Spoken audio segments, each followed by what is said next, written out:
Visiting around at the airport, and my children and I. Samo su se polio vodom. I didn't even learn how to say thank you.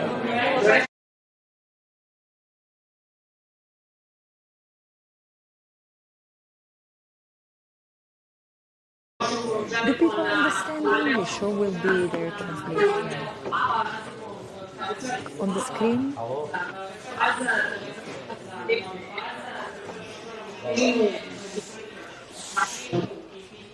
Kroz razgovor večeras će se voditi Emir Ličina, analitičar međunarodnih odnosa i bezbednosti, koji će ovu kompleksnu temu postaviti u širi globalni kontekst.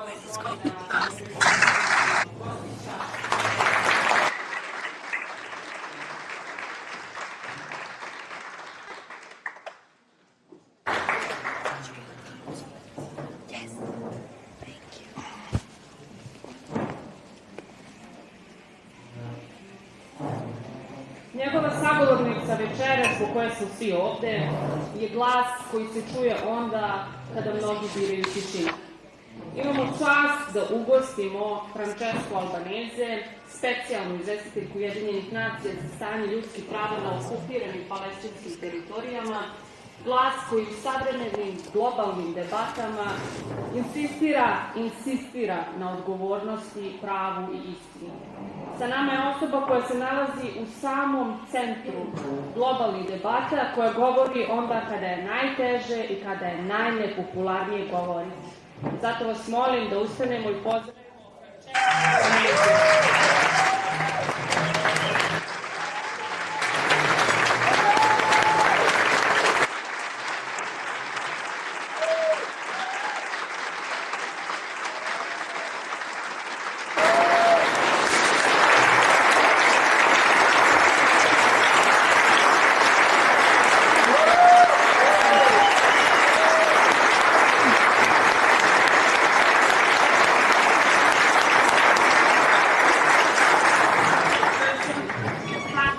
Želim samo da napomenem par tehničkih stvari, s obzirom da će se debata, odnosno diskusija voditi na engleskom jeziku. Mi smo pripremili prevod na video bimu koji ćete ovde moći da pratite. Možda neće biti 100% tačno, ali će biti dovoljno dobar da biste razumeli razgovor. Na kraju same debate imat ćemo i priliku da čujemo od vas pitanje ukoliko imate za našu gošću. Tako da, eto, ukoliko budete imali neka pitanja, sačuvajte to za kraj.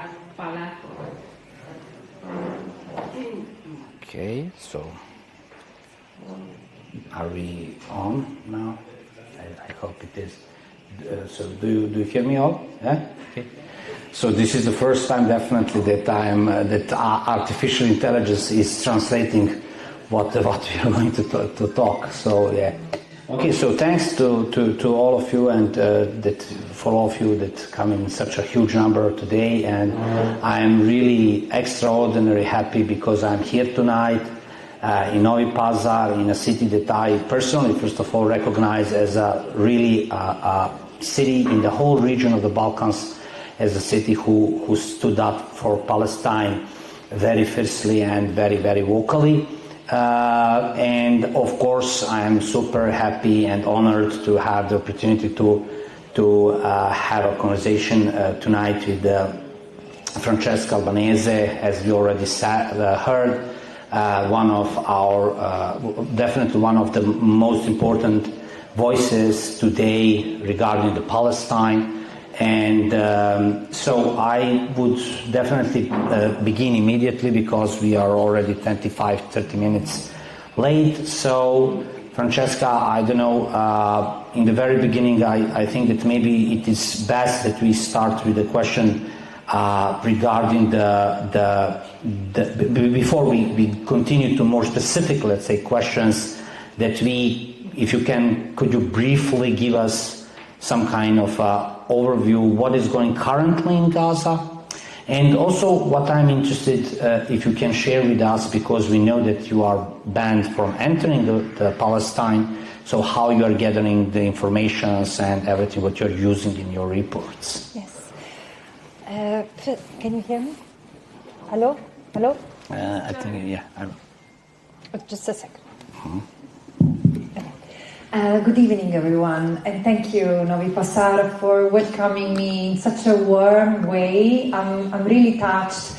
I was looking forward to come here because I've followed also what has happened in this country, the student protests, and particularly the young people of Novom Pazaru joining the protests. You really inspired me, and I was looking forward to come and say thank you for being who you are.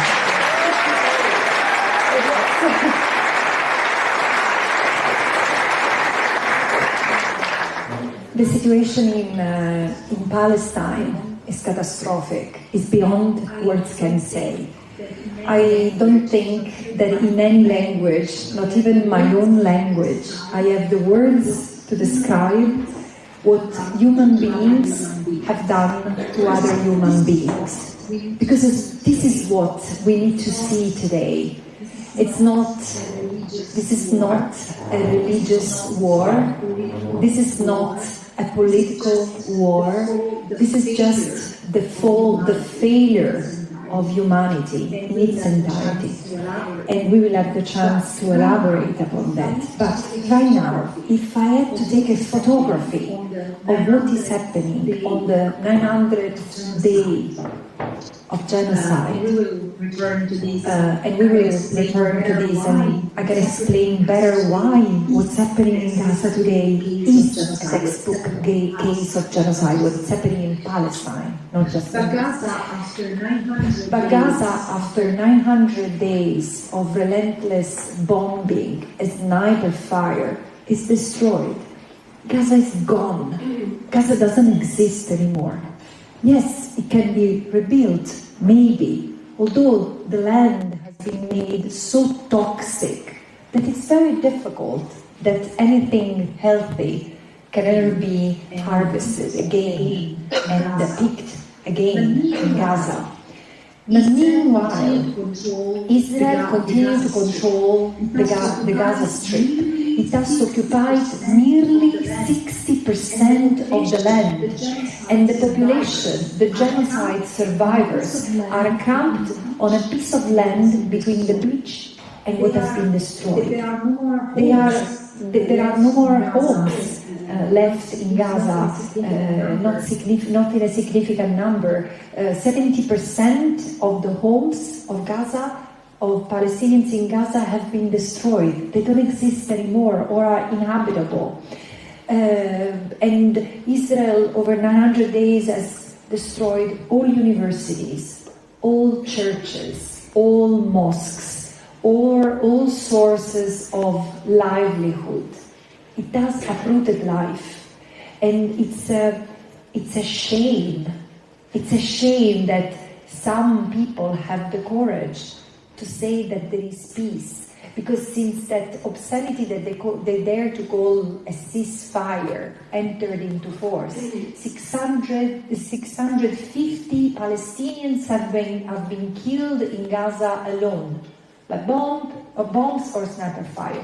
And this doesn't even take into account how many are dying because of starvation, because of hypothermia, because of infection, because of inavailability of medication. And they've destroyed everything. There is no more sustainable life in Gaza, or sustainability for life in Gaza. And meanwhile, in the West Bank, the Palestinians live in full terror because of violent settler squads going around with Israeli soldiers terrorizing the population, burning their properties and livelihood and livestock, beating up, killing. Just yesterday, as a family, they were preparing to celebrate the end of the holy month of Ramadan. You know how it is important for a Muslim person that at the end of the Ramadan, and with all the horror that I've endured, this family of 6, 2 parents and their 4 kids were going to buy things for the Eid, and all of a sudden they were shot at by soldiers, and the 2 parents and 2 kids were killed and the two surviving kids were taken out of the car and beaten savagely. This is life in Palestine. If there is, again, and with this I finish, I'm going to present a report next week to the Human Rights Council. It was published yesterday, and it talks about genocide and torture and genocide.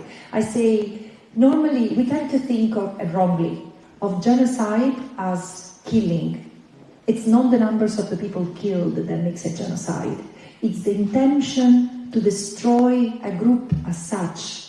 In many ways, the means do not count. You can destroy it by killing, by mutilating, by starving, by raping.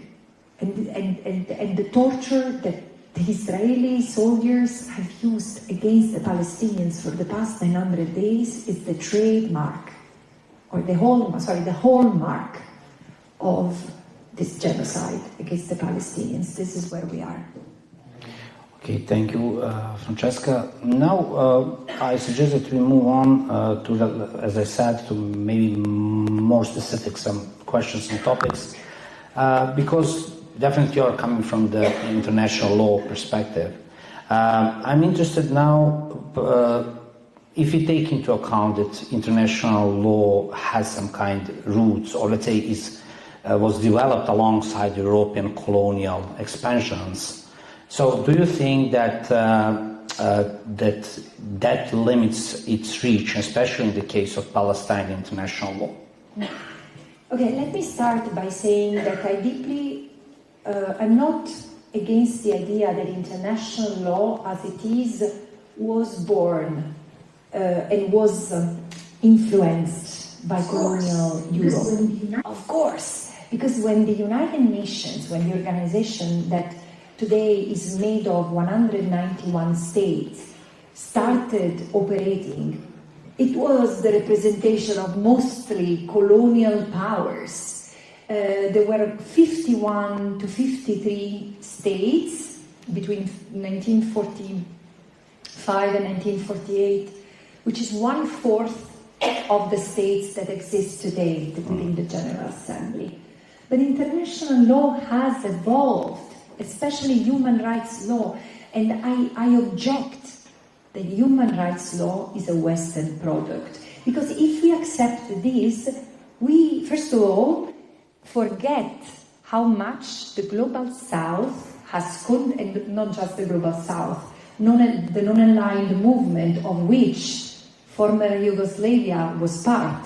We forget how much non-colonial countries have contributed to develop international law. Like the right to self-determination, it was codified thanks to the pressure coming from the part of the world represented also by former Yugoslavia, and the countries which broke the chains of colonialism in Africa or in Asia, in other parts of the world. So it's not true that international law is still a colonial product. No, it's not.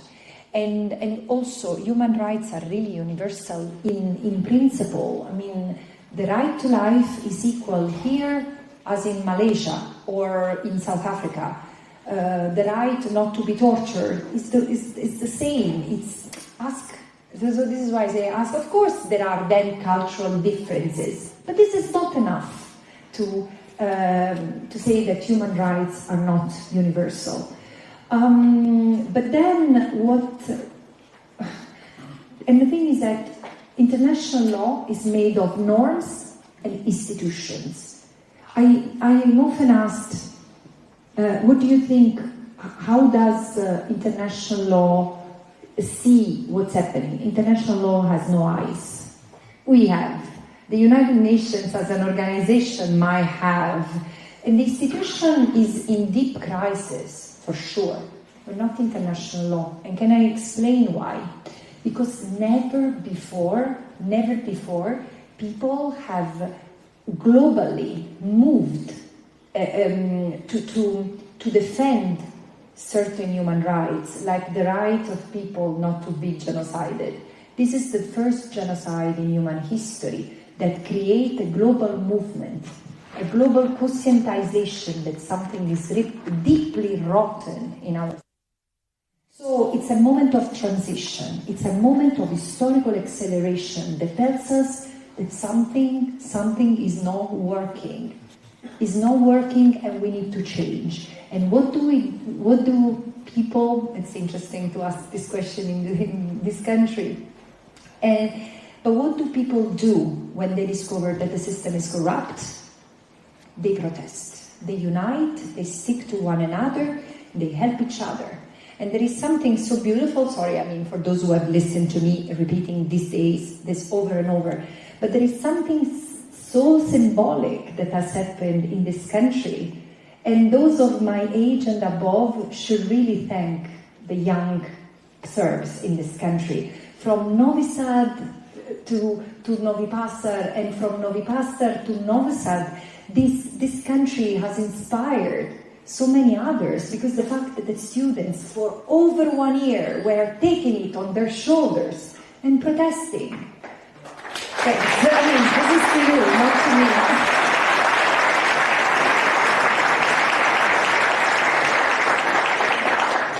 I mean, without otherwise your government will feel offended. I mean, I'm just not questioning the reasons why you are protesting, but the fact is, when people are unhappy, they have the right to manifest and make sure that they are heard and they are listened to. And this is what other parts of the world are also doing. People in my own country have done the same for Palestine and keep on doing that. And in Germany and in France and in the UK. And governments, what are they doing in response? Baton. I mean, their police are beating the hell out of protesters, they're crushing fundamental freedoms. All of a sudden, the right of the freedom of expression and freedom of association are not fundamental freedoms anymore. This is why I'm saying something is wrong. Everywhere there is an opposition to the fact that children shouldn't be slaughtered. Can we agree on that? Is it something that, is it a Christian value, or is it a Muslim value? Is it a Jewish value? Is it a universal value that children shouldn't be slaughtered, starved, orphaned? And this is what we are standing against today. Today, the world is divided into two. Those who want to see and want to stop the genocide, and those who don't want to stop the genocide, either because they don't see it, or because they don't care, or even worse, because they're making money out of it. So decide where you want to stay, which side of history you want to be. I chose it.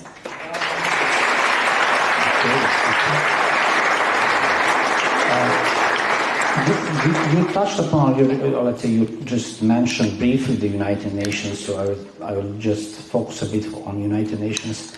And you stated in Belgrade 2-3 days ago that you still believe in United Nations, so it's a paraphrase. And you said now that they are in deep crisis. But from our perspective, let's say from the Balkan region, yeah.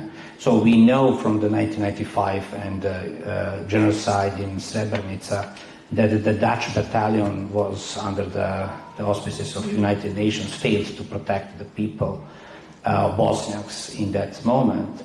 So how do you comment on this? How do you see the United Nations today? You say that they are in deep crisis, but from my perspective, the United Nations and is for a long time in a deep crisis, and you are also talking about the decolonization or multilateralism. So can you explain about this concept and how do you thinking about maybe improving or let's say reforming or thinking about United Nations in some another manner? Yeah, no, it's interesting again to be in this country because as a young law student, I was pushed by critical thinkers to study the bombing of Belgrade many years ago. as one of the first critical factors of crisis of the United Nations. I mean, the use of force can, meaning who can use violence against the state. Another state can, but when there is an attack, so to repel a war or to an imminent threat of a war, or it is to be real, or when it's authorized by the Security Council. So it was already a crack in the wall of the system when Belgrade was bombed without a Security Council decision. But you are right, the system was already cracking. It was already cracking because there was the genocide. Again, I think that for a long time there has been a confusion about what genocide is. Genocide is not just killing. Genocide is not just killing. Do you allow me to elaborate? Yes, on of that? course. Yeah. Genocide is acts of killing, the creation of conditions of life calculated to destroy, the infliction of severe bodily or mental pain, or the subtraction of children or the prevention of birth. But these, which are also crimes in and of themselves, constitute genocide, according to the Genocide Convention, Article 2, if committed with the intent to destroy a group. This is why in legalese this is called the double intent. The intent to kill, but you kill a person because he or she belongs to the group. But also raping a woman, or raping 10 women, or raping 100 women, or 1,000 women, or 10,000 women, because they belong to a group that is unwanted. This is an act of genocide. Recognized it by a court or not, it remains an act of genocide, if you see what I mean. And it would be wrong to say, to confuse what genocide is with the means. In my country, for example, many people deny that what the Israelis are doing to the Palestinians is genocide because there are no concentration camps, or there are not trains bringing the Palestinians to concentration camps, or there are no machetes, like in Rwanda. I'm saying, but wait a second, you are confusing the means with the end. The moment you discriminate against the people as such, and you kill them, doctors, nurses, journalists, teachers, even babies before crawling. I mean, 1,000 babies have been killed in the first 2 years of this genocide, and we will never have the final figures, but this is genocide.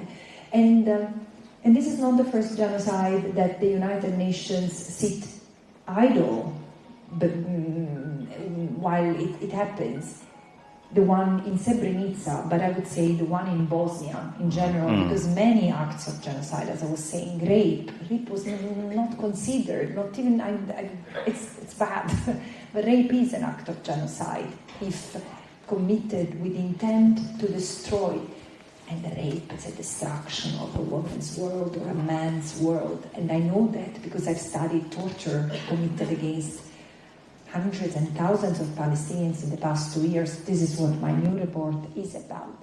So the United Nations shutting the door on the face, and it's not just that. I mean, the fact that we need to call a spade, and I've never been too worried about the consequences of truth, and probably my husband won't be happy. I should talk about it, and I'm joking. My husband is sitting here. This is why I'm making fun of him. But I'm saying it's not just the failure of shutting the door on the nose of those who are going to be slaughtered a moment after. It's the fact that the people who were in that United Nations premises there are pictures of them with the army, with the leaders of the army, who a few days later would commit the genocide in Srebrenica.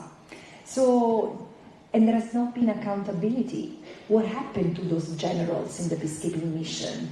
What happened to those who made the decision to withdraw the UN presence instead of sending more troops in Rwanda? So there have been critical moments for the United Nations. There have been critical moments even because there have been peacekeeping missions where the staff of the UN was abusing the personnel, and this has never the protected people, and there has never been accountability. So look, I am not starry-eyed about the United Nations. It's an organization made of men and women. However, is what I really think that it's important to preserve the United Nations is the fact that this is the place to preserve peace and stability. And while the majority, many people in the world have not seen much peace. Think of Africa, think of Asia, think of this very region, which has been ravaged by war and violence, despite the United Nations. At the same time, I said, it has prevented a third world war until now. And I can see a parallel between the sidelining of the United Nations today and the increasing risk for a global war. So it's very serious what is happening, and I do believe that another multilateralism is needed. And I call it decolonized multilateralism because it is to be the multilateralism of the 21st century.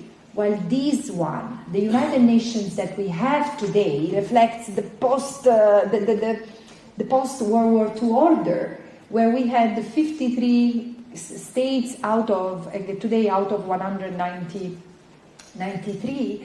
And why do we have the veto power in the Security Council? So, but this is one, it's the veto power.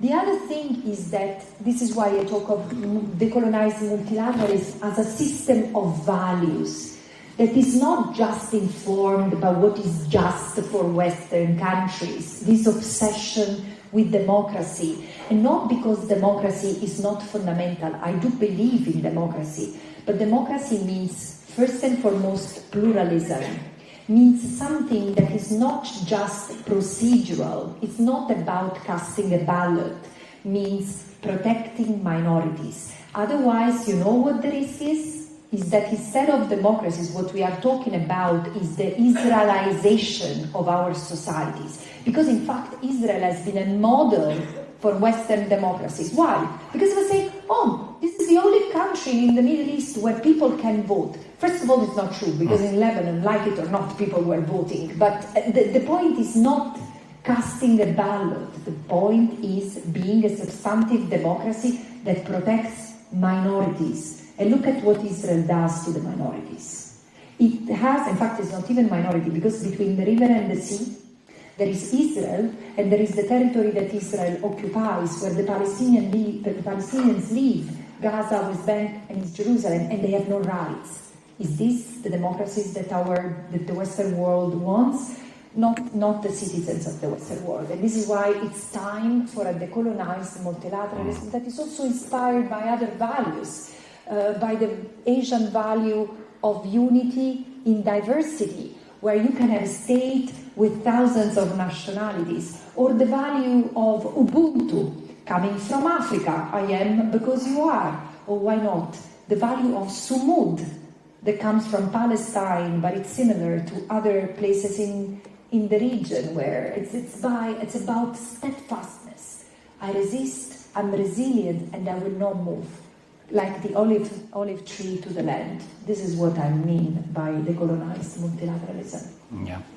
Okay, so now I would like to pose also a question regarding what you said, and definitely correctly, you identify regarding what should be done in the future regarding the Palestine, and that is that withdrawal, dismantling of settlers, and then in the end of is reparation as well.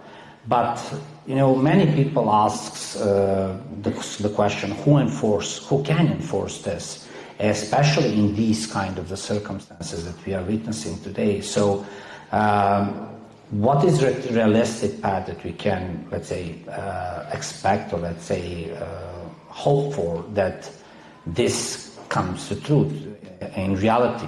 This withdrawal, dismantling, and reparation. Look, I believe in realism to one point, within the perimeter of the law. Because without respecting the law, I mean, it's a mafia. I mean, coming from south of Italy, I have some sense of it. So, no. Realism doesn't mean let's go with what fixes the problem. The situation in Palestine, like in other parts of the world, cannot accept an easy fix. There is not going to be peace until there is justice. And justice means rebalancing the situation, which is very asymmetrical. So it means ending the genocide and making those responsible accountable. Can happen. It has happened elsewhere. It's not perfect, but it must happen. Second, ending the occupation. And this is not me saying that. It's the International Court of Justice, and I will come back to it, and ending apartheid. Clearly, there is an apartheid system because Israel has civilian law inside of Israel with sensitive exceptions, because there are emergency laws that Israel has retained from the British colonial period that applied to Palestinians only. And then in the occupied Palestinian territory, there is a different legal system for the Palestinians, military law. Military orders written by soldiers, enforced by soldiers, reviewed in military courts by soldiers, even for children. So this must end. And the International Court of Justice in 2024 has said the occupation is unlawful.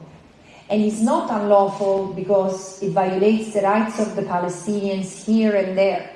It's unlawful in itself, because you cannot occupy militarily in perpetuity another people's land. In this country, in this situation, we are talking of the little that remains of historical Palestine, because Israel was created inside Palestine, dispossessing an entire people, making 2/3 of the original inhabitants refugees. And so, without even going to 1948, even in the little that remains of Palestine, Gaza, the West Bank, and East Jerusalem, Israel continued to have military troops and advancing the establishment of colonies after colonies. So the International Court of Justice has said, withdraw the troops, dismantle the settlements, stop exploiting Palestinian resources, land, water, quarries, offshore oil out of Gaza, and you wonder why Gaza is being destroyed, and then allow the Palestinians to go back and offer reparations. This is justice.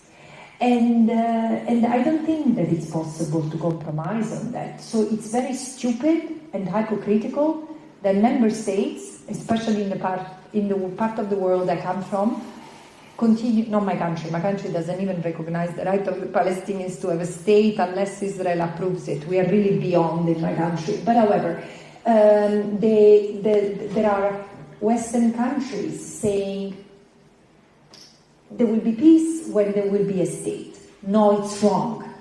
While if you wait for Israel to be ready to make peace, there won't be land anymore. There won't be Palestinians anymore. And you know what will happen? And I see it happening if we don't stop it. That one day, like it happens in Australia. Have you been in Australia? That now every media program or every conference, it starts with the acknowledgement of the original inhabitants of the land. Yeah, because they've got rid of almost all of them. And they have contained them in Bantustan, like in apartheid South Africa. where the Aboriginal are still living deprived of their right of self-determination. And the Aboriginal people in certain states of Australia constitute 99.9% of the carceral population. So in Palestine, one day there will be a hall entitled to Jared Kushner or Donald Trump, where some well-intended Israeli will acknowledge the original inhabitants of the land. Do you see what I mean? So this is why talking about statehood today makes no sense. What we need to talk about is the right of self-determination of the Palestinians, the right to exist as a people, which is being erased day by day with cultural appropriation. I mean, even in this country, I was the other day in Berlin, in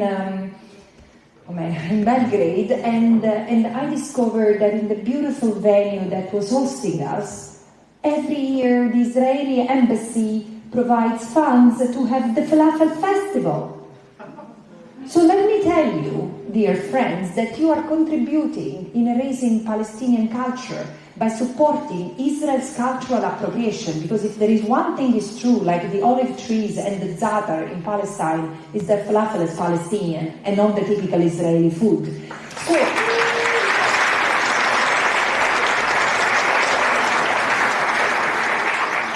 I'm going to check next year if the beautiful venue still holds the Falafel Festival paid by the Israeli embassy.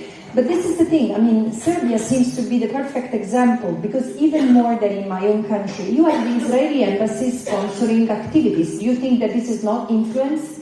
This is part of how you create influence, how you create that fertile ground to build your own narrative. And, sorry, I forgot the question. I asked you about how we are making this reality, dismantling it. Yeah. No, I think I answered the question. We need to understand that we are not going to get out of here without enforcing the law. And it's something that I do resonates with people here in this beautiful land. I'm so fascinated by the Balkans, and I say, how come that these beautiful people have experienced so much violence? The question is, how come that despite so much violence, these people remain so beautiful? And this is the thing. Eventually, no matter the pain and no matter the violence, there is something inside us that is humanity. The capacity, now we need to go back to that, learning probably from this genocide, as we have not learned from previous genocides, that we need to look at each other as humans, realizing that identity should not be the conduit to violence, because politics lead to violence. And it doesn't matter the religion, it doesn't matter the ethnicity, it doesn't matter the political identity, it doesn't matter the gender identity. We should really take care of each other as human beings, because we are the only species in this world that kills each other's children. This is where my sympathy for realism ends.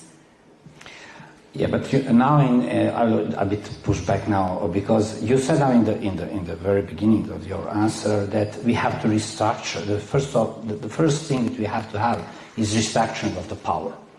As someone who is coming from, let's say, more extreme decolonial thought, myself, and as a way of thinking, and following the, let's say, footsteps of Frantz Fanon, Malcolm X, and they were saying always, yeah, okay, but we are not going to sit with the oppressor until we are equal.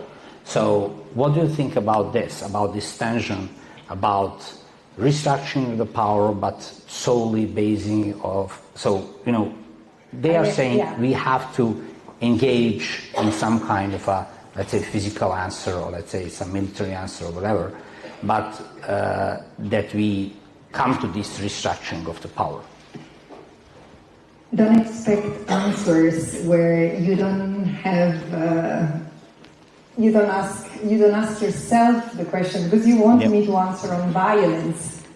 No, I'm not asking about violence. I'm asking about how we are coming to the restructuring of the powers. Fanon and Malcolm X, rightly, coming from an oppressed perspective, also spoke about how to resist oppression. And so there is an element of violence that is hard to put out of the question. And I do believe that the choice here is not with, we have advanced enough to change things without violence. I'm not sure that it works, and I will tell you why.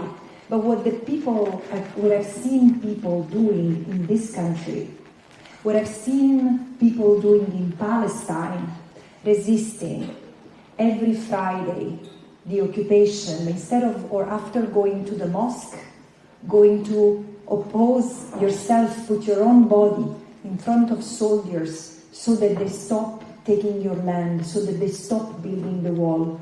This is peaceful resistance. What people in this country have done is resisting peacefully.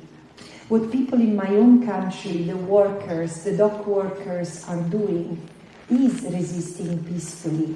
What the BDS movement, the boycott, divest and sanction movement, led by Palestinians. This is the largest Palestinian-led movement worldwide, who say, look, we can resist the occupation and resist the apartheid, dismantle the apartheid by destroying the economic system that underpins the occupation. This is peaceful. So I, as a special rapporteur, surely, but also as a legal expert, as a mother, I will use all the oxygen I have in my lungs to support peaceful ways of change. But the point is, what happens when people march and march and march, protest and protest and protest, and even violence is used against them? This is the question. Sometimes, again, this is what has happened to the Palestinians. The Palestinians have met violence all along. And unfortunately, this is where I've told member states, sometimes upsetting them. I mean, like Bertolt Brecht used to say, you cannot condemn the violence of the river without taking also into account the violence of the argins that have contained it. And so the question is, it depends. I will always try to push and encourage for peaceful forms of change, knowing that there will be a point where peaceful means might not be enough, but the responsibility will be with those in power. It's those in power, they need to understand how to translate the grievances into, and this is what the democracy is about, isn't it? Now, Fanon was not talking about, Fanon was talking about the Algeria revolution, for example, the Algerian war for independence. It was very violent. It was violent, and he said, look, in the end, the oppressed has no other means, because the colonizer doesn't understand peaceful means of resistance here, or kind request. This is history. This is not something that I wish will repeat itself. But yeah, I hope that peaceful means will work, and it might not be the case. So. Okay. But you mentioned the BDS, so let us talk about, and let maybe you explain a bit your idea regarding the economy of genocide, and what you wrote about a lot, about the companies, the banks, and everything what is underpinning the Israelis. So the economy of genocide, if you can maybe elaborate, people maybe don't know a lot about that concept. Yes, I will try to be brief and also as clear and simple as possible. But, I've been a special rapporteur of the United Nations, so requested to document and report on the violations committed by Israel in Gaza, the West Bank and East Jerusalem, since May 2022. And I've written 8 reports for the United Nations so far, 5 of which on genocide. And in the beginning, I just looked at what Israel had done during the first months of war and destroying, as I said, I won't repeat myself, but destroying everything. And I said, it looks very much like genocide because there is the intent to hit the Palestinian as such, to destroy the Palestinian as such. Then 6 months after, I explained that things are not stopped. Member states are not stopped trading with Israel, sending weapons and ammunition, selling weapons and buying weapons from Israel. And so I explained it better. Look, it's really genocide and you need to stop it because it entails also your responsibility. Honestly, I know that someone in this country gets nervous about that, but this is the reality. The beauty of international law, and especially when it comes to genocide, is that it's unambiguous. If you aid and assist a state that is committing genocide, not even that is committing genocide, that is suspected to commit genocide, and Serbia should know because there is a judgment, Bosnia versus Serbia, when it said that when a state realizes the risk of genocide, this is when the obligation to prevent starts. And so if you transfer weapons to a state that is not even, we are not even talking of genocide, that commits war crimes, then you can be held responsible as well. You incur in responsibility. And those who authorize this transfer incur in liability. I mean, this is it. Get offended as you want. If you are really offended, stop selling weapons to Israel.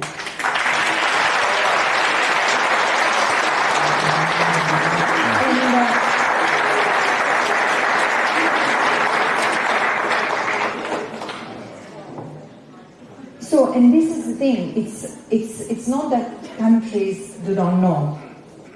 They do not know because then. I said, look, Israel is committing this as part of greater Israel. It's not even just about Palestine. It really has this idea of extending in domination. I mean, it's really about taking all the land without the people. And if we don't stop it, it will do this to other countries.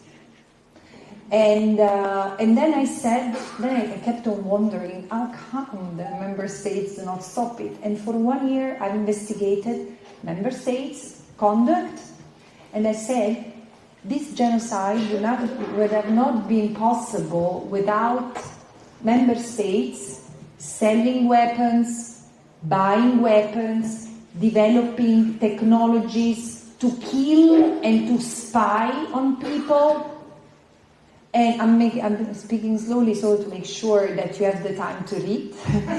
and also, again, countries trading with Israel. The European Union remains the first trading partner of Europe. And you know what is funny of the hypocrisy of EU member states, apart from Slovenia and Spain?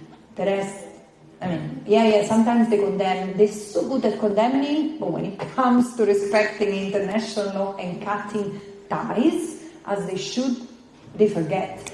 But the thing is that European Union is used as a fig leaf to violate international law, because regional law, and this is something that even a first-year law student would tell you, regional law and directives and agreements do not supersede international treaties. So there is an obligation to prevent genocide, an obligation to prevent torture and other war crimes and crimes against humanity. At least you should stop trading with Israel. And no, they continue. Israel is still part of UEFA, FIBA, Eurovision. Like if it was business as usual, it's much worse than having apartheid South Africa. in your league. It's much worse, because apartheid South Africa has never used the equivalent of eight bombs, like the nuclear bombs that destroyed Hiroshima and Nagasaki, on 365 square kilometers of land where over 2 million people were trapped. Even apartheid South Africa was not able to do that. Israel has done so. So member states are responsible, and not only member states, private sector. The private sector, because the private sector, the arms industry and construction materials, car industry, civilian companies, tourism, goods and services, the big tech, banks, pension funds for decades. They've helped Israel displace and replace the Palestinians, displace them from their land, creating colonies after colonies and building roads that connect the colonies to Israel, and then water grid to steal water from the West Bank for Israel. There is one water grid. The water has been denied to the Palestinians in Gaza after October 7, 2023, but the water came from the West Bank. So you see, or Airbnb and Booking.com, for example, are advertising property that on land that has been stolen from the Palestinians, and sometimes even in homes that have been stolen to the Palestinians, you know. So, long story short, one people erased for people getting enriched. Palantir is making money out of the destruction of Gaza. You know, drones. I was told that Serbia is planning to have to become a hub for drones production. Very well. But this is going to be used against human beings like you, as it's already happening, because Gaza has been an experiment. Probably the most sadistic, calculated, and televised experiment in human history, where new technologies and weapons have been used, like thermic bombs. Thermic bombs have evaporated 3,000 human beings like you and me in an instant, after people being burned and being mutilated. So, I mean, if this is why I say this is not the failure of international law, this is the failure of humanity. Because if after all this we are not able to document ourselves and understand that it's not just about Palestine, it's about us. That if, in the face of this, our governments are not disgusted and keep on dealing with this with apartheid Israel, there is something wrong even for us. And we need to ask the governments here and in other places to cut ties with Israel, to cut economic ties, military ties, and hold Israelis accountable. When you have someone who has been fighting in the IDF, in Israeli so-called defense forces, in the occupation forces, they enter this country, they have to be considered suspects. And therefore, investigated, and if so warranted, prosecuted, and if so warranted, arrested.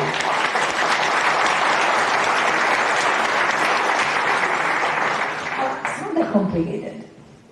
Okay, we touched upon cultural appropriation, we touched about economic genocide, but me as coming from academia, I have to pose one question about the epistemic genocide and the role of academia. So Maya Wind recently published a very interesting book about that. So what do you think about, can you tell us more about the Israel academia, the Israel universities in this whole process of genocide in Palestine? Yeah, look, if there is one thing I've always been reluctant about and intermines is cultural boycott. Because I've always thought that academia, I mean, you tend to think that scholars are the best part of our societies. And no, because I've always thought that in the academia there are enlightened people. So why should they be punished because they are in that country? Until you look at the Israeli academia, until you read Maya Wind, this courageous Israeli scholar who's part of it's a small movement in Israel, but it shouldn't be invisibilized, because these are the allies for peace and premised upon respect for human rights. So, and there are there is this Israeli network, Academia for Equality, who explains, like Maya Wind, tells you what's the problem with Israeli university. Israeli universities, I mean, the scientific part of it is the critically and very visibly connected to the military, because a lot of, I mean, Israel is a military state from the very beginning, and I suggest the reading of this book, Palestine Laboratory, by Anthony Lowenstein. And Israel has developed an economy based on its military industry, because, you know, in order to live in a place where you have stolen an entire country and history from a people, and you feel in a hostile environment, you need violence to dominate over those people, and that violence has implied the use of weapons. And so they have developed quite a sophisticated military industry that goes and spying on people is part of it. I mean, Israel has developed this incredibly horrific program which runs on telephones, and it consists of 3 components: blue wolf, white wolf, and red wolf. One is the database, and the other 2 parts are connected to the settlers and to the soldiers. So, and they have a system of acquiring information of Palestinians through their bio data, through their physical features. They take pictures of Palestinians, and through their face they connect to a database that tells everything of the Palestinians, every piece of information, because Israel knows the medicines Palestinians use, the phone numbers and contacts on their phone numbers, and through the triangulation of information they can blackmail the Palestinians. I mean, talking of the Falafel Festival, which apparently is sponsored for the queer community in Serbia. What a kind of brutal pinkwashing! Because you know what Israel does to the homosexual people in Palestine. It blackmails them, because it forces them, because homosexuality is not naturally welcome in the Palestinian culture. It means that the moment an homosexual is discovered, is threatened, is forced to turn into a collaboration in order not to be exposed. And this is just one of the examples, because I've collected information about that. So it's epistemic genocide. Yeah. So sorry, it's been a very busy 75 hours in this country. So I just train of thought from time to time. But so the academia, there is the scientific part of the academia, which is really the producer of the technology that is used against the Palestinians, and the Palestinians have provided a lab, and where countless of people have been the guinea pigs, sorry for the term, over which weapons have been tested and surveillance system has been tested. And in fact, Amnesty International has written a report called Automated Apartheid to describe what I was saying. The other part of it, which looks more innocent, is history and human sciences, humanities. And this is where epistemic violence is rooted, because this is where the Palestinians have been erased in terms of history, in terms of humanity, in terms of dignity, in terms of who they are as a people. And look, during this genocide, look at what Israeli universities have done. Not only they have not condemned how do they call it, the epistemicide, the fact that all the Gaza universities have been leveled to the ground, not a word of solidarity toward this university, not a word of condemnation, not a strike. from Israeli academics for what was happening to their colleagues in Gaza, just for being Palestinians in Gaza. But also, I mean, they have attacked those academics who stood against the genocide, who expressed solidarities with the Palestinians. The scholar, by the way, she's Israeli, Palestinian origin, so she's a Palestinian with Israeli citizenship, Nadera Shahub Kevorkian. She's been fired from the Jerusalem University in order to teach a lesson, you know. So no, Israeli universities have to be boycotted. So there shouldn't be any, but besides this, there shouldn't be any university establishing partnership with Israeli universities today. Why? Because they are connected to a state that practices apartheid and is accused of committing war crimes, crimes against humanity and genocide today. So it's like, would you establish partnership with South African universities? Of course not. Of course you can invite Israeli scholars, of course, but as individuals and not as representatives of their own universities. And I encourage you, in fact, to invite Israeli human rights organizations like B'Tselem, Physicians for Human Rights, Pikati, or Adala. These are people who are resisting from within, or invite Israeli academics like Amos Goldberg, Omar Bartov, Liam Mordechai, courageous Israelis who have denounced the genocide. But for the rest, I do agree with the cultural boycott. Okay, thank you. I think that now we can move on to the questions of the audience. We already talked around 1 hour. So yes, please, if you have any questions, shall we collect the questions? There is one. Yeah. Okay. So 1, 2. The only thing is that can I borrow your Yeah. Of pen? course. I will give you everything. I don't have my agenda. Here. And take this one that you can, and pen here is. I'm sorry for losing focus on the No, please. Good evening. My name is Rana. I am a survivor from genocide in Gaza. I left Gaza after 5 months of work, looking for safety and secure future for my 2 kids. And currently I live in Novom Pazaru with part of my family. I came from a place where the protection of civilians is not just a concept. It's a daily concern of survival. Safety is not a luxury dream, it's a basic right. I don't want to be heard as a victim. I want to speak as someone who has a right to have a homeland, to have an identity, and to have a place to belong. Bravo.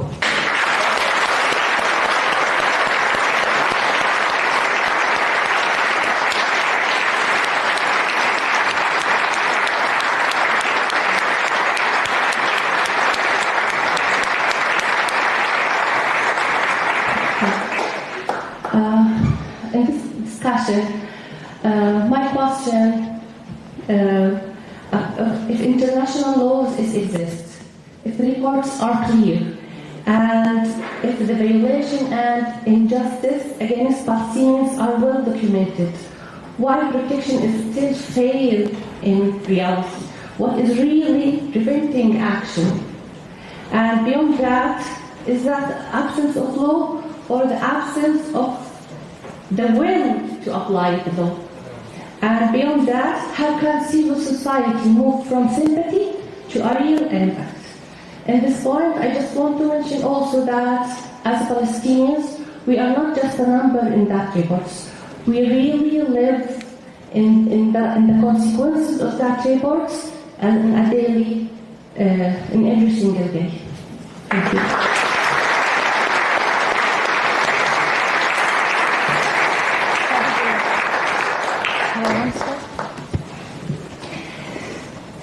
So thank you. I'm really glad to know that you are here safe I'm glad you are here because I'm sure you are among, a community that loves you and values you. And thank you for being here.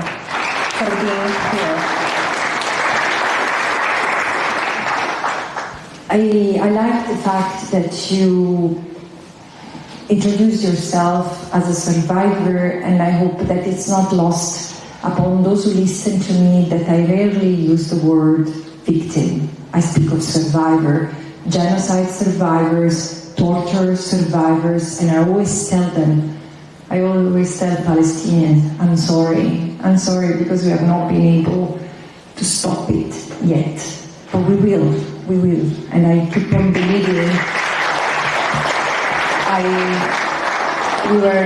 We were not able to stop the genocide, but personally I can tell you, and this genocide has changed me, my family forever, but we will do everything possible because so that this is the last crime that Israel commits against your people. And yes, international law exists, but clearly it fails to be applied because of lack of political will. Because those who have power are serving other interests than human rights. And somewhat, I think that what is happening in Palestine has revealed the world we live in. Because I say, what you are experiencing today is not new in terms of content, is new in terms of intensity and brutality and scale. Because as long as I've studied and I've digged into archives and I've learned about Palestine, I mean, what happens today has always been experienced. Home demolitions, collective punishment, torture, rape, something that the Palestinians have always experienced, destruction and massacres. It's something that has happened over and over for more than 80 years. And since even before even before Israel existed as a state. I mean, I really recommend you to watch a movie that came out recently, end of last year, which is Palestine 1936. That in fact shows the first intifada in 1936-39. And look, why protection fails? It fails because of ideology. Because many, surely in the ruling elite, are closer ideologically to what Israel represents than to what humanity is demanding. And it's true that even the civil society around the world has not turned into full steam to stop the genocide. But the thing is that we are walking in an uncharted territory. We don't know how to love each other as brothers and sisters, or our children of the same mother and father. We don't. We are learning as we go. And it's a trial and error. And what I think must happen as soon as possible is that we put aside a little bit of our comfort so that this entire people doesn't have to sacrifice and lose everything they have, even the desire to belong to their homeland. And because the erasure that the Palestinians are facing is real. But one thing I'm sure, and this is why there is so much reaction from those in power, is that I've understood, and I'm telling around what I understood, that the genocide has showed that distinction between West and the rest, global North and global South, is real to a point. My point is that the real distinction is between those who sit above us and all of us. And the distinction, what I condemn as the system that has enabled Israel to commit this genocide, that has ideologically stood with Israel during this genocide, weapons for Israel to continue to commit this genocide, or excuses and political cover to Israel to commit this genocide. This is, it's the same system that is gaining, is profiting from it. So we need to look at where is this concentration of military power, financial power, and the power of narrating. The epistemic violence is how you recognize or erase an entire people. And the epistemic violence against the Palestinians comes from afar, because even denying the genocide is part and parcel of enabling the genocide. So today we need to understand, when I say we, I mean we who do not control great capitals, great financial powers, we who do not have any control over the military industry and military power, we who do not control algorithms, we are the ones who are losing together with Palestinians. And it's just a matter of time. If we don't stop it, it will hit us. Look, there are two things I want to say to conclude this. The first is that on October 14, 2023, 1 week after October 7, when no one would dare to defend publicly the Palestinians because of October 7, I said loud and clear, I said, look, if Israel is not stopped, this is going to be the largest instance of ethnic cleansing that the Palestinians have ever experienced. It was 7 days after October 7. And I said, Israel is going to destroy everything it can, and Israel is going to kill and forcibly displace the Palestinians. And it has happened. How did I know? Because this is what Israel is, okay? And this is what Israel has done from even before existing as a state, expelling the Palestinians to take the land. So this genocide, together with other crimes, is being committed in order to get the land. But today I also say another thing that I've understood. Greater Israel is larger than Palestine, than historical Palestine. In 2024, March 2024, I said, Israel is using legal jargon to justify the genocide. He's saying, I'm fighting terrorists. I'm defending myself. I am giving evacuation orders. I'm building safe zones. This is just collateral damage, because Hamas used human shields, without justifying anything any crimes that might have been committed against Israeli civilians. 2 years ago, I said, if this madness is not stopped, Israel will expand it to other countries. And 2 years later, look at Iran and look at Lebanon. This is Greater Israel. It's a project of regional control and domination, and I'm telling you, it's not going to stop there. How do I know? Because instead of stopping Israel, our states, yours and mine, continue to provide weapons to Israel. And they're very happy. I don't know how it's happening in this country, but in my country, there are laws being passed to condemn as anti-Semitic the criticism of the state of Israel. How hypocritical, how shameful. Because look, anti-Semitism, and I've been discussing with the host, saying, I recognize anti-Semitism. I do condemn anti-Semitism. But anti-Semitism is discrimination, hatred, violence against Jewish people because they are Jews. Like hatred, discrimination against Muslim people because they are Muslim is Islamophobia. And thinking that every Muslim is a terrorist, is racist, is Islamophobic, and should be treated with the same disgust that Europeans have for anti-Semitism. But the anti-Semitism that Europe or Australia or the US and Canada today are talking about is not the anti-Semitism I'm telling you.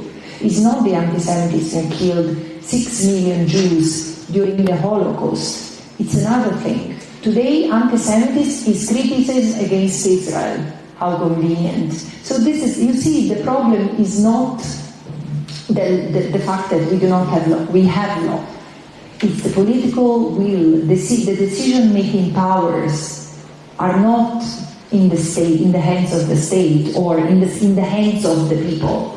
They are in the hands of those who profit from the killing and slaughtering of civilians. And this is why the protests in Germany, in France, in Italy, in the UK are crushed, because no one needs to bother the profits. I'm sorry, but this is the reality. Okay, thank you. We have another one here. Oh, we have 1, there, 3, 4. I'll give shorter answer, sorry. Good evening, my name is Zerina, and I have a question. Shall we come as well from, let's say, anti-colonial or post-colonial background. I wanted to ask you a question that would maybe clarify your narrative or whatever you said tonight, because I believe that you are a voice for Palestinians in some way, if not for Palestinians themselves, at least you are recognized in this area as the voice of Palestine to some degree. So at first you said that Israel is an apartheid and Israel is a settler colonial state. Mm-hmm. So in the discussion we had here shortly about Franz Fanon, you mentioned that resistance before was very violent, and that is a historical thing. But today we need to go beyond violence. So I'm asking you, why does Israel have right to be defined by historical concepts like apartheid or colony? And as you know, this apartheid is coming directly from South African apartheid itself. So briefly, why does Israel have the right to be described historically, and the burden of changing the method of resistance is placed on Global South or the Palestinians, let's say? Yeah. Okay. Thank you a lot. Yeah. So shall we collect? Yeah. So this is the first one. We have a lot of questions. Okay. So here is the gentleman who is trying to ask here. Yes.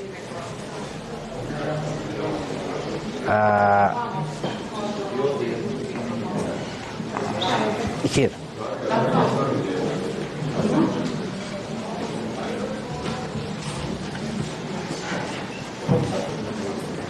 Hi, good evening, Ms. Abaliza. Thank you for coming in. My name is Sami. I don't have a question. I more have a reflection related to you and your role. We know how you're put under immense pressure with very far-sweeping and tough sanctions that are levied against you globally, and we know your engagement comes with a very deep personal cost. We understand that your husband here is tonight, which is amazing for us to see. How do you cope with this, is my question. And at the same time, how do we make sure that independent special rapporteurs are actually not subject to this level of sanctions globally? And how do we make sure that your eventual successor, once your mandate ends, actually accepts this appointment, knowing the price it comes with? Yeah. Also, how do we avoid essentially negative selection because of it? Absolutely. Yeah. Okay, so there was a question. We have 2 more questions that are very, very important ones. We can take 5 questions if you like. Okay. Yeah. Sorry. Good evening. I was glad to hear that question. It's very much related to what I had in mind. I was thinking, you have faced tremendous and fierce attacks personally and professionally. And reflecting on that, how do you maintain the moral clarity, the conviction, the resilience that it takes to speak the truth at all costs, while at the same time the very international systems that you serve are being described as being at the mute point, at the point of no return, and losing their legitimacy, right? So if you may just glean some insights for us, a little bit peek behind the curtains on where you frankly draw your courage from. Thank you. Okay. And one more? Yeah, there is one. Shomer from Palestine. Thank you for Novom Pazaru people, and thank you for being in the right side of history. That's right.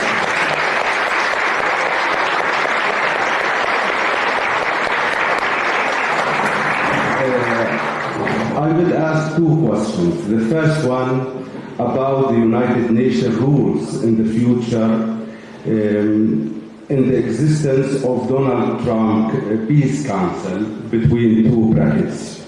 You know, right after the ceasefire, Donald Trump creates his own Peace Council, and he wants to shape the future of Gaza.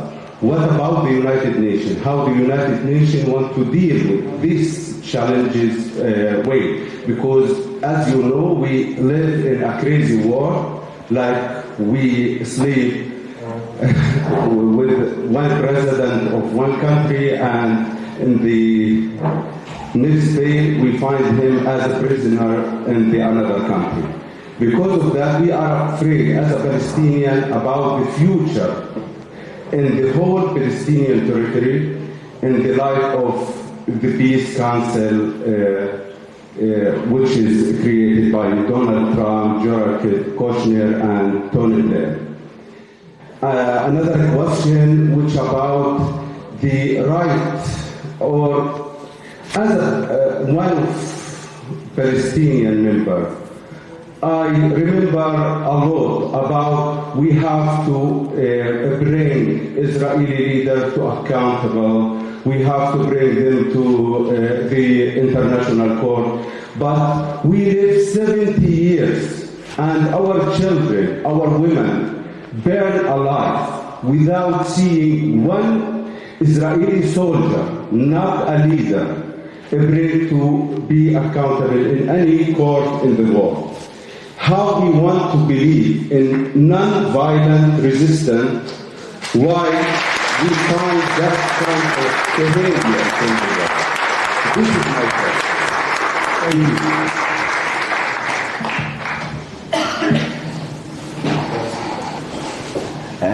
Is there any other question? Otherwise, I answer this because Is that all? Is it so? Absolutely. No, there is a gentleman. Yeah. Three more. Five more. but maybe Wow. we can break. No, we can do Okay. answer. Okay. Then the gentleman. No. Yeah. So I'll answer this and then we can have another round of questions. I'll try to be brief. I'm glad that you offer me the opportunity to clarify, because again, I don't want that my personal opinions are taken as the law. International law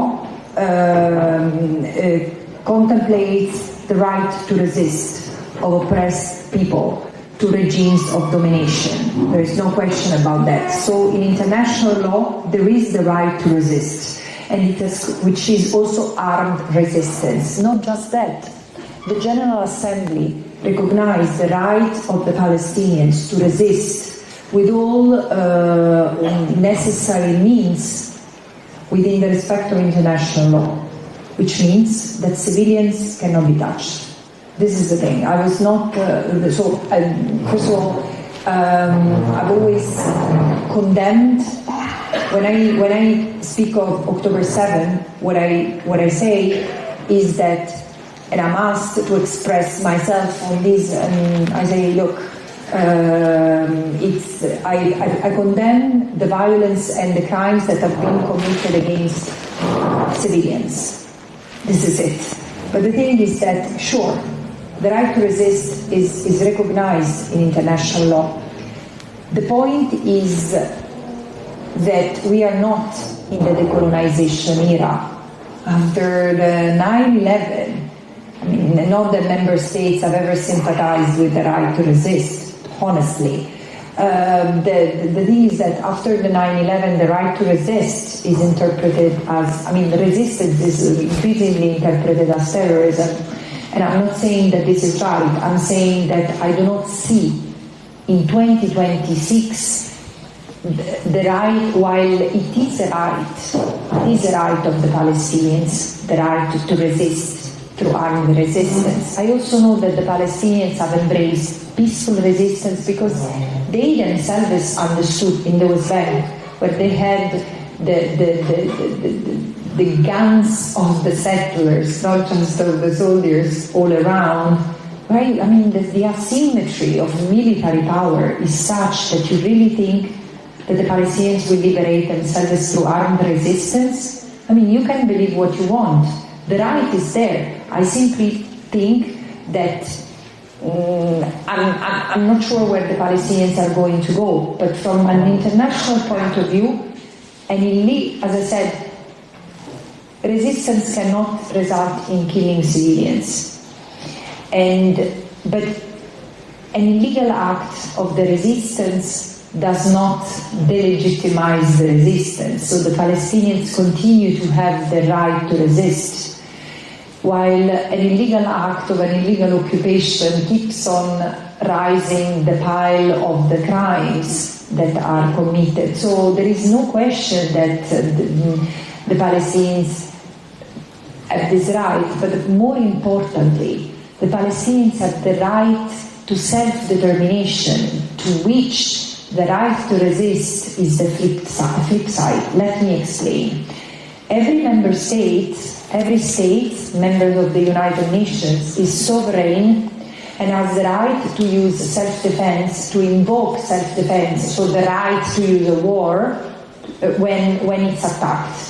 Similarly, people have the right to resist. So, as a state can defend itself, a people can defend itself through resistance. No question about that. But Israel has one of the most sophisticated armies, not in the region, in the world. And so what are we going to do in this part of the world? Keep on saying right to resist, or should we do our part and see what are the means in our power to help the Palestinians liberate themselves? Yes, of course we need to understand the right to resist, which, by the way, the PLO has renounced during the Oslo process, which doesn't mean that the people have lost it. I'm just saying that, we can entertain the discussion about that, but realistically, are there people, besides the fact that the Palestinians have this right, do we really think that armed resistance with the means they have is going to liberate the Palestinians? Yes. Okay. I do believe that there are other means. There are other means that have to be used and are, again, boycotting, divesting, breaking the system. That is, because this is not something that is going to help the Palestinians only, it will help us. Ethical choices today to stand in solidarity with the Palestinians. When I say solidarity, it doesn't mean putting a like on Facebook. Acting. Solidarity is a muscle. Solidarity is a verb. Solidarity means renouncing to your free time. You ask me what I'm doing. This is my sense of solidarity. I've always told myself, had I been born during the Holocaust, I would have put myself in the line. This is my chance in life to prove honestly, truthful to what I say. This is the genocide of our time. And of course, this is my way of contributing, trying to change the discourse. Look, 3-4 years ago, and it's not because of me, but it's because of an entire movement. 4 years ago, it was even impossible to talk about Israel as a settler colonial project. Do you remember how difficult it was to talk about Israel as an apartheid state? From a legitimacy point of view, the Palestinians are winning that war.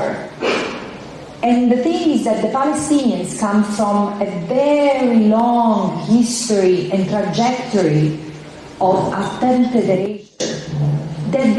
The land has been taken, the people have been scattered around the world, and despite that, they've remained united, attached to the land, attached to the culture, and that they have managed to make themselves known is quite a unique story, because look at the other people, like the Tibetans, the Sahrawi. It's the same story of violated violated self-determination. The Palestinians are still there fighting, and yes, they are the victims of a genocide. But the tools we have at our disposal to stop the genocide are immense. You know what is not working is the lack of coordination among us. Because again, if we all stopped funding the system would collapse without embracing weapons. And I'm not, so I hope I answered your question. No, so I don't understand. I'm not criticizing the right to resist at all. I say there is the right to resist. That's it. And now that I've told you what does it change? I'm not the voice for the Palestinians. The Palestinians have their own voice, and I will never try or aim to replace them. I speak as a European who has integrity and coherence. I'm not one of those Europeans who teach human rights to their students, but then are too scared to stand by them when they claim those rights in the street. So the question to you and to the scholars among you, where have you been while the students for 1.5 years have been protesting? And to the mothers and fathers of the students,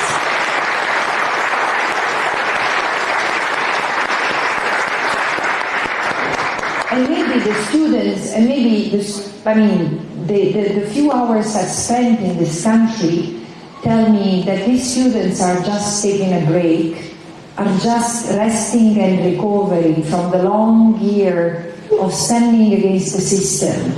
Do something good for yourself and for them. Stand by them as they go back to where they were, to the fences, because they will. And how do I resist pressure? Very honestly, it's been very hard in the beginning, but as I said, solidarity is a muscle. And the moment it's very well trained, you don't feel the fatigue anymore. The system works like a mafia.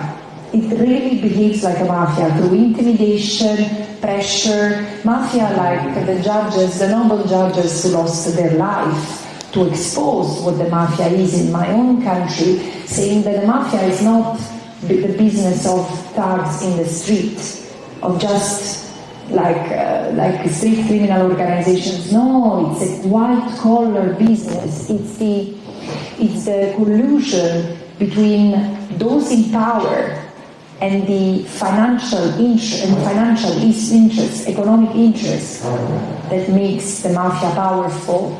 I mean, I know that people who have denounced it have sacrificed their life, but they didn't die. Their life bears testament to what means to stand for justice. And so many, leading from the sacrifices of these judges have fought and confronted a deeply rooted mafia culture. But this is like apartheid. It's not it's not a battle that you win overnight. It's something that you have to stand against with. So my only hope, I will continue as much as I can to do what I do. But I hope that others will feel inspired to do the same and to find the way they can contribute to the struggle, which is not just about Palestine, it's about the universality of rights and the universality of humanity. And then, look, there are not all states are aligned with this criminal project.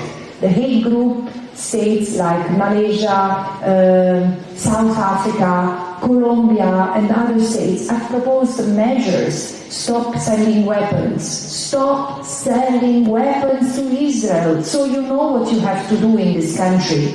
This country continues to sell weapons, and unapologetically. Just before I came here, I don't know if it was directed to me, but I read that the president of this country said, we sell weapons, we used to sell weapons, and we will continue to sell weapons. So you did wrong, you are doing wrong, and will continue to do wrong. This is also your responsibility, my dear comrades in this country. This must stop. And I can only tell you how wrong it is to continue to sell weapons to Israel, but it's upon you to make sure that the government follows suit. And the last question is on the future of the United Nations. I don't know. I don't even know if there will be a United Nations, because exactly as you say, I mean, today the President of the United States is creating his own alternative to the Security Council, because even that was not enough to achieve his goals. So we are moving from immobilism to immobilism. But I don't know what will remain of the United Nations. What I said stands true. We will not get out of this genocide with the same pretense of innocence that we had when we entered it. So either we get out of it much stronger, as we have done in other moments of history. Look, history is a continuum, but we have done better, progressively better. And the reason why today I have hope is that people understand the genocide in Gaza as an injustice much more than when there was a genocide in Rwanda or when there was a genocide in this part of the world. Okay? Today people are mobilizing, and this is already something that makes me hopeful. But of course this is the beginning and we need to continue.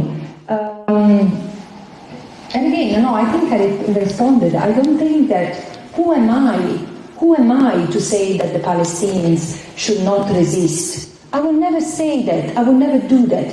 Choose your means to resist, knowing that peaceful resistance has no legal consequences, while armed resistance might, because if it targets civilians, you will have to face the consequences. But this is the only thing I have to say in this respect. Thank you.